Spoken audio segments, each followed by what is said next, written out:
Hello YouTube, my name is McFlippers and welcome to the U.T.F series episode 16 here in the lovely land of Drooks. I am super excited to get into the video as always, so without further ado, let's go.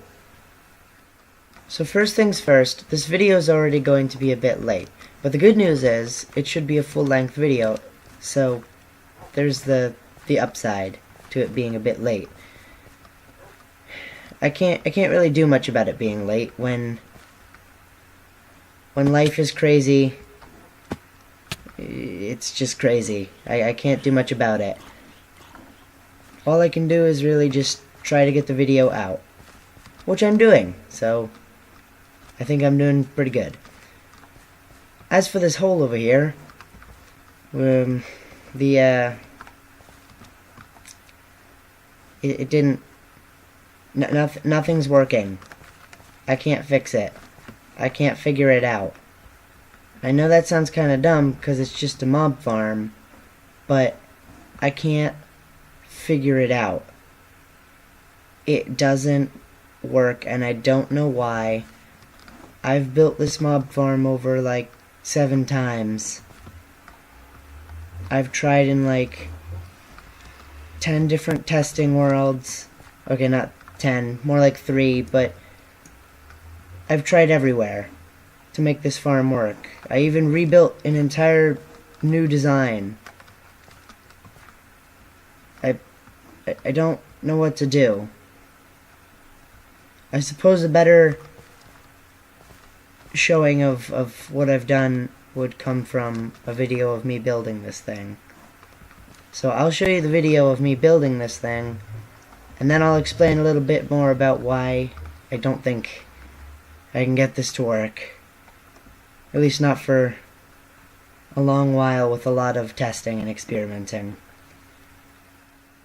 So because the farm I designed wasn't working, I decided to use a design that I did know worked, which was Nembon's design. And I built that, and it didn't quite work at all. The mob drop rating for, 2 hours of AFK was like, there was like maybe 3 or 4 mobs that fell in that 2 hours or so.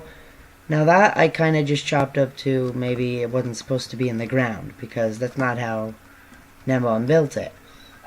So I decided to follow it to his exact specifications. Down at level 63, build it up however high, and put this many platforms. Now that didn't work because for whatever reason I'm getting this lighting glitch. And every time the water comes out, this glitch appears and all this light shows up for no reason. I figured maybe if I just built a massive cobblestone wall around it that would help, but no, the lighting glitch is still there. So I couldn't fix that, and I had no idea why it wasn't working really, other than that glitch. So I decided to, way over here, I'm out of food. I'll be over there in just a second. So I then tried to build this one over here. This one is much higher in the sky, so I figured maybe I was still loading some caves or doing something that was causing the mob cap to drop. So I went all the way up there and I built one really, really high up there. But that one also didn't work. The mob drops for these two were both within 1 to 2 hours, only maybe 3-4 mobs that fell. And I just don't know why. When I built my own design, I got 0 ratings. When I built Nembon's design, I also got 0 ratings. When I changed Nembon's design, I also got 0 ratings.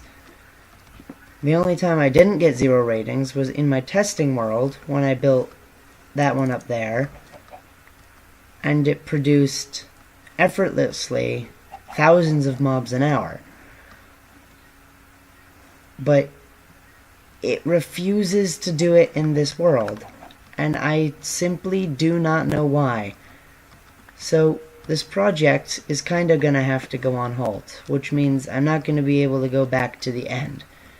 And the reason for that being, I would prefer to not die and lose all my stuff, for which I would like to have my elytra so that I could always just hover around the end. It's a lot easier to get around the end with the elytra, but without a sustainable mob farm, I can't get any source of gunpowder to make all the rockets, so I'm not going to be flying around the end.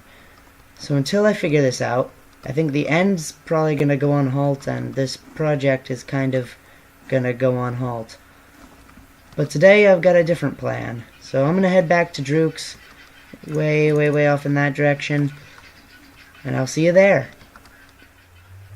So the idea for this farm when I started building it was that I was going to mask it as some sort of tower. Probably something along the lines of, I believe I said, a necromancer's tower, which I think would actually be really cool, especially considering it's so close to Druk's. Maybe we could have some sort of thing where southern Druk's is being poisoned on the edges by the remnants of the necromancer's magic, which, I don't know.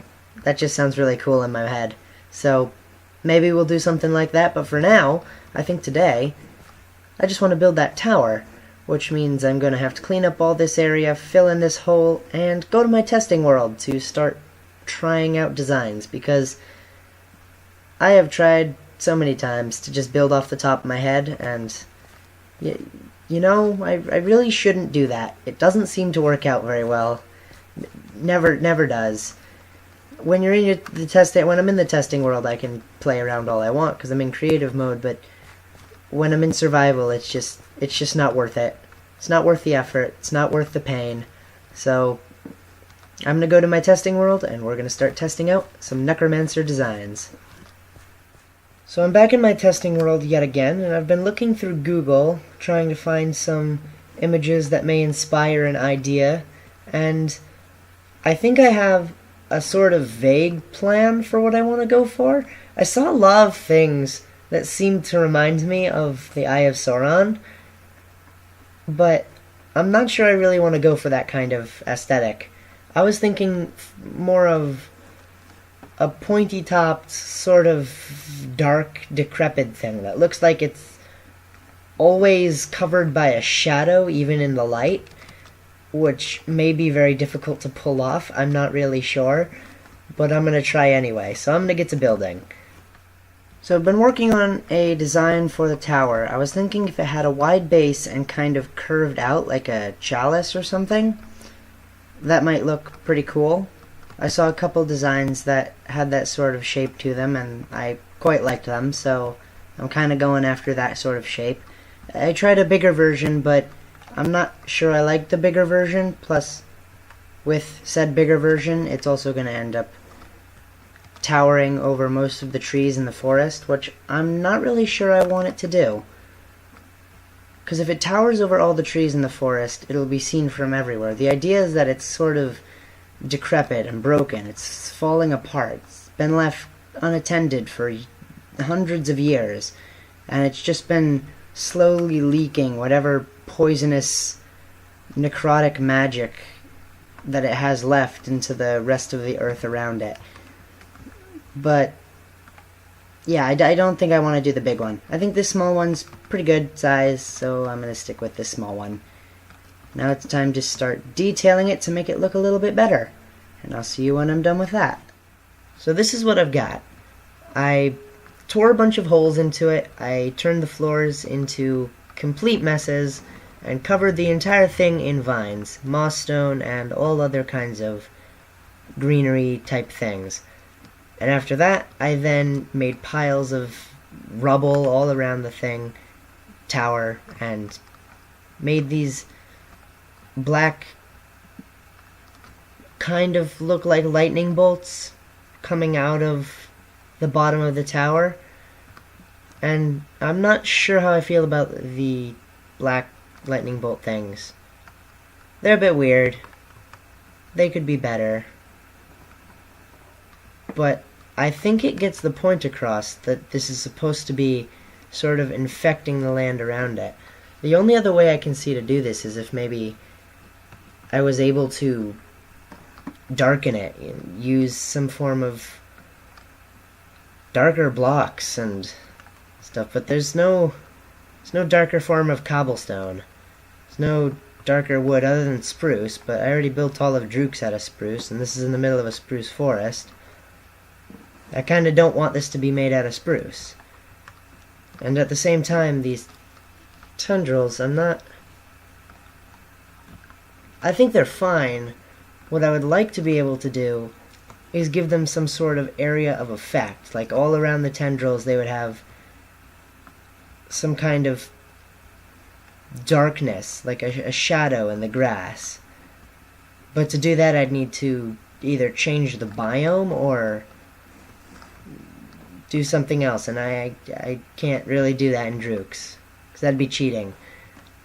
So, as it is, I obviously didn't get the perpetual darkness kind of thing going for it, but once I take out all these torches, I'm sure it'll look a lot more devilish. And maybe even I could put in redstone torches for the lighting. Now the only problem that comes with that is that mobs will spawn inside, but I suppose I'm never really going to be going inside the thing. It's supposed to be... well, it's supposed to be an abandoned necromancer's tower, which is not a place I'd really want to visit very often, especially because it doesn't really have any other purpose. It's just an aesthetic piece, so going inside really isn't the biggest deal. So I think as a darker creation, I think it actually looks really nice. So that's the original.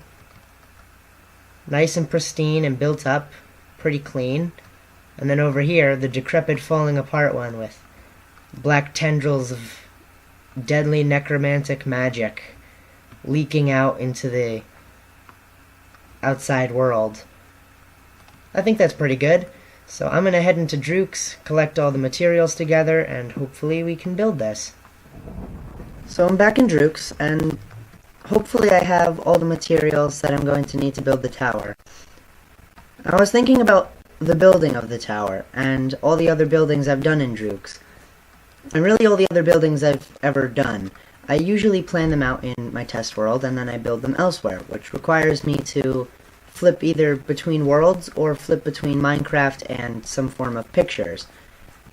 And I thought maybe, to lighten the load and make it a little easier on myself, I could use a mod called Schematica to create a ghost block schematic of the tower so that I could place down all the blocks.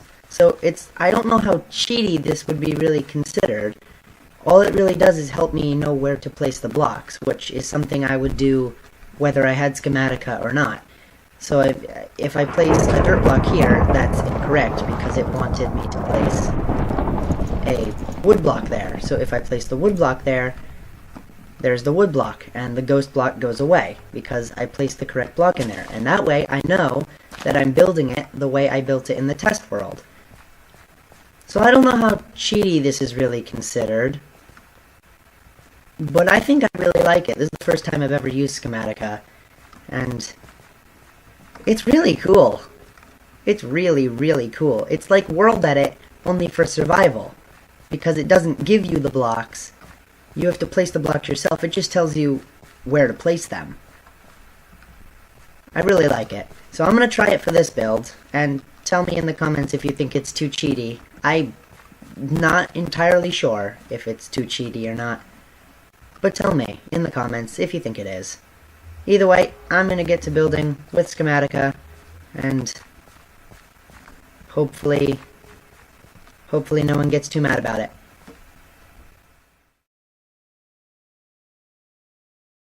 So I know you can't see the schematic in the replay, but you can see how I'm placing the blocks. I'm not building a frame and then working around that.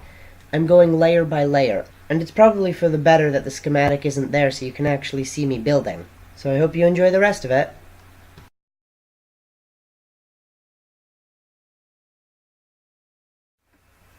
I decided to put the build into yet another time lapse, and I think it came out pretty good, although the end did get cut off for whatever reason. The build itself, I really like in the forest setting right here.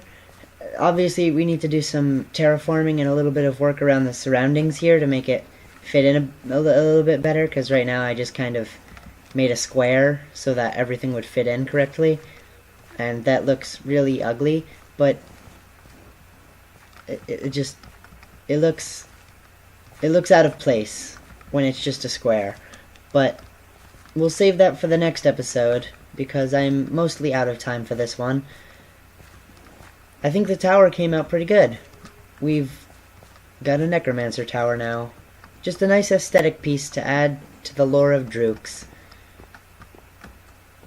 And if I head to the top, we get the excellent view from up here, which doesn't actually break over the tree line, which I'm actually kind of liking, the fact that it doesn't break the tree line, because like I said, I didn't want it to break the tree line in the beginning of the video, but when I was building it, I made it a lot taller than it was originally supposed to be, so I was wondering if it was ever going to actually break the trees, and it didn't. It stayed under the tree line, so I'm pretty happy about that. And with that being said, I'd like to thank you all for making it to the very end of episode 16 in the U.T.F series. I had a ton of fun making it, so I hope you all enjoyed as much as I did. And remember, if you did like the video, to like, subscribe, and hit the notification bell to see more of my future content when it comes out. The channel and I would greatly appreciate it. And until the next video, keep swimming with the squids, and I will see you then.